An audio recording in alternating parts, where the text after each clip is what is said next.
Hola, hoy vamos a hablar del gasto energético total. Resulta que el gasto energético total me sirve para determinar los requerimientos de energía que tiene una persona en términos de calorías y a partir de esto calcular cuántos necesitan de carbohidratos, proteínas y grasas. El gasto energético total está compuesto por tres componentes: tasa metabólica basal, factor de actividad física y el efecto térmico de los alimentos. La tasa metabólica basal es el componente principal del gasto energético total y me va a determinar del 50 al 70% del gasto energético total. Esto va a depender de si es un individuo sedentario o activo. La tasa metabólica basal la podemos calcular por varios métodos. El método ideal es la calorimetría indirecta, pero es un método que es muy costoso y dispendioso. Sin embargo, sí podemos acceder a algunos que son los de ecuaciones predictivas. Para las ecuaciones predictivas debemos ver qué fuente vamos a tomar. Entonces tenemos diferentes autores. Tenemos la ecuación de Cunningham, que básicamente hace referencia a la masa libre de grasa. Entonces calcula las calorías que alguien necesita según su masa muscular. Otro que tenemos es Mifflin y Harris y Benedict. Estas dos ecuaciones se utilizan mucho en personas físicamente activas o también a nivel hospitalario, y estas tienen en cuenta estas variables: sexo, peso, talla y edad. Ya vemos que estas tienen más variables respecto a la de Cunningham, pero Cunningham nos hace referencia a algo muy importante, que es la masa muscular, que en cierta medida es la que más determina el gasto energético. Por otro lado tenemos la ecuación de la FAO, pero esta ecuación solo tiene en cuenta el peso, entonces es una ecuación que es bastante limitada y puede generar mayor error. Entonces en este caso ustedes pueden escoger entre Harris y Benedict, Mifflin y Cunningham, dependiendo la que más se ajuste a su individuo, a la persona que van a valorar. Una vez tengan este cálculo, hay que determinar el nivel de actividad física que tiene esa persona. ¿Cómo se determina este nivel de actividad física? Indagando sobre sus actividades, no solo sobre sus actividades de ocio y sus actividades recreativas, sino también por su trabajo, porque esto pues también tiene un impacto importante. Entonces, para determinar el factor de actividad física, yo indago qué hace la persona, cuánto tiempo está de pie, si está sentado muchas horas frente a un computador o un televisor, y determino si es una actividad ligera, moderada o fuerte. Según esto, yo escojo un factor por el cual multiplicar la tasa metabólica basal. Estos factores que tenemos aquí, de 1,4 a 1,69 para individuos que son sedentarios con actividad física ligera, de 1,70 a 1,99 para moderada y para fuerte de 2 a 2,40. Esto va a determinar del entrenamiento del individuo y demás. Estos factores son los que salen en la resolución 3803 de 2016, que es la que tenemos aquí para Colombia, para determinar las recomendaciones de ingesta de energía y nutrientes. Entonces yo determino la actividad física de la persona, escojo un rango y lo multiplico por mi tasa metabólica basal. Este rango ya incluye el efecto térmico de los alimentos, pero para que ustedes entiendan un poco, el efecto térmico de los alimentos hace referencia a la energía que utiliza el organismo para todos los procesos de digestión, absorción, transporte y almacenamiento de nutrientes. Entonces, como vemos acá, el efecto térmico de los alimentos es diferente para el tipo de macronutriente. Para grasa es de 0 a 5%, para carbohidrato es de 5 a 10%, y proteína es el mayor, de un 20 a un 30%. Pero como ustedes saben, la alimentación debe ser variada e incluir de todos los grupos de alimentos. Por eso asumimos este efecto térmico de los alimentos en una dieta mixta como de un 10%.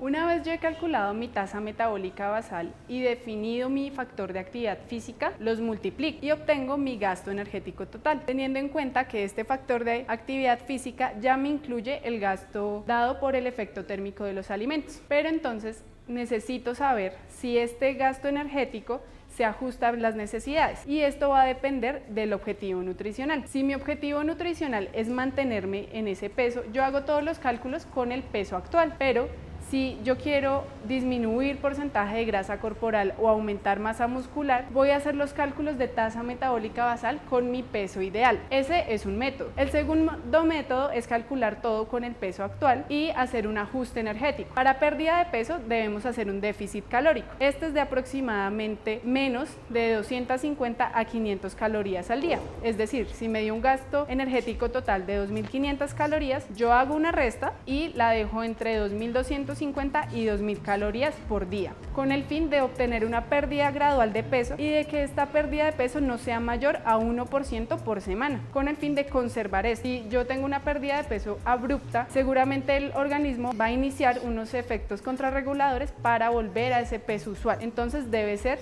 algo paulatino. Y por el contrario, si mi objetivo es aumentar masa muscular, puedo hacer ese ajuste energético adicionando 500 calorías al día. Tenemos otro método para calcular el gasto energético total y es a través de un método simplificado. Este método simplificado depende del objetivo nutricional de la persona. Si el objetivo nutricional es la pérdida de masa grasa, vamos a tener un cálculo de 35 a 38 kilocalorías por kilo de peso. Para mantenimiento, depende si es hombre o mujer, se tienen 42 para hombre o de 38 a 40 calorías por kilogramo para mujeres. Y para aumento, para los hombres se tiene de 44 a 52 y mujeres de 44 a 50 kilocalorías por kilo de peso. Adicionalmente, hay que tener en cuenta que las calorías no es lo único que debemos determinar en un plan nutricional. También debemos ver los porcentajes de proteína, grasa y carbohidrato. En este caso también los podemos calcular por gramos por kilo de peso. Para una pérdida de peso tenemos un rango de 2,3 a 3 gramos por kilo, grasa de 0,5 a 1 gramo por kilo y carbohidratos con un aporte de 3 a 5 gramos por kilo. Ya en el caso de mantenimiento, las proteínas disminuyen. ¿Por qué?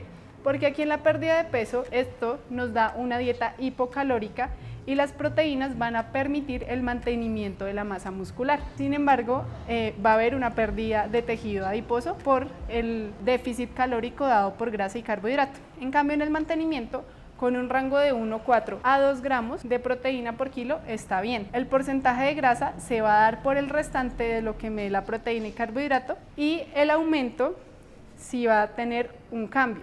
Porque para aumento sí puedo tener un rango mayor de 1,4 a 2,5 gramos por kilo. El porcentaje de grasa va a ser el restante de lo que me den las calorías de carbohidrato y de proteína. Para entender esto un poco mejor, vamos a ver un caso. Tenemos un caso de una mujer que mide 1,55 y tiene un peso de 57. Esto nos da un IMC de 23,7. Dice que está en normalidad, pero ella tiene el objetivo de tonificar, mejorar su estética. Por el método rápido, lo que yo hago es multiplicar 57 por 35 calorías y me da una dieta de 2000 calorías en el día. Sin embargo, si lo hago por el método más específico, utilizando una ecuación predictiva como Harris y Benedict y un patrón de actividad física, un nivel de actividad física, este gasto energético me da en 2200 calorías. Pero como habíamos hablado que cuando utilizamos este método, yo debo hacer un ajuste y quitar entre 250 a 500 calorías por día para hacer pérdida de grasa, nos da pues algo muy similar y vamos a hacer el cálculo para una dieta de 2000 calorías. Entonces, ¿qué hacemos? Lo primero es definir qué número exacto voy a tomar dentro del rango que tenía. Para este caso vamos a elegir una dieta con 2,3 gramos de proteína, 1 gramo de grasa y 4,5 gramos de carbohidrato. Lo que debo hacer aquí es tener claros los valores de calorías que me aporta cada nutriente. 1 gramo de carbohidrato me aporta 4 kilocalorías, 1 gramo de grasa me aporta 9 kilocalorías y 1 gramo de proteínas me aporta 4 kilocalorías. Teniendo en cuenta eso, lo que yo hago es multiplicar ese valor por el peso de la persona. Cuando lo multiplico, me dan los gramos día que requiero de ese macronutriente. Una vez tengo los gramos día, lo que hago es multiplicarlo por las calorías de cada uno. Habíamos hablado de que proteína eran 4, grasa 9 y carbohidratos 4. Multiplico y obtengo el valor de kilocalorías por día de cada macronutriente. Si yo hago la suma de todos estos macronutrientes, me va a dar el aporte que requiero por día y esto me da 2060 calorías. Esto está bien porque había planificado una dieta de 2000 calorías. Siempre tengo que mirar que ese valor que me dé esté entre un 90 y un 110% de adecuación. Es decir, tengo un pequeño rango en el cual puedo o aumentar o disminuir calorías, pero que no pase de ese 10% más o 10% menos. Una vez yo verifico que las calorías estén dentro del rango indicado, miro a qué valor me corresponde en el día, a qué porcentaje de las calorías totales corresponde en el día. Por ejemplo, Si yo tengo que de calorías de la proteína son 524, hago una regla de 3. Si el 100% de mis calorías son 2524, ¿a qué porcentaje equivale? Cuando hago la regla de 3, me encuentro que tengo el 25% del valor calórico total en proteínas y asimismo hago con cada macronutriente. Finalmente, veo que tengo el 25% de grasa y el 50% de carbohidratos. Como les decía, hay muchos métodos para hacer el requerimiento de nutrientes, tanto de energía como carbohidrato, grasa y proteína. Pero lo que podemos hacer es utilizar el método que más se ajuste a nosotros. Puedo calcular los macronutrientes ya sea por porcentaje dentro de los valores ideales o puedo utilizarlo en gramos por kilo según objetivo para ser más específico. Eso ya depende del criterio de cada uno de ustedes.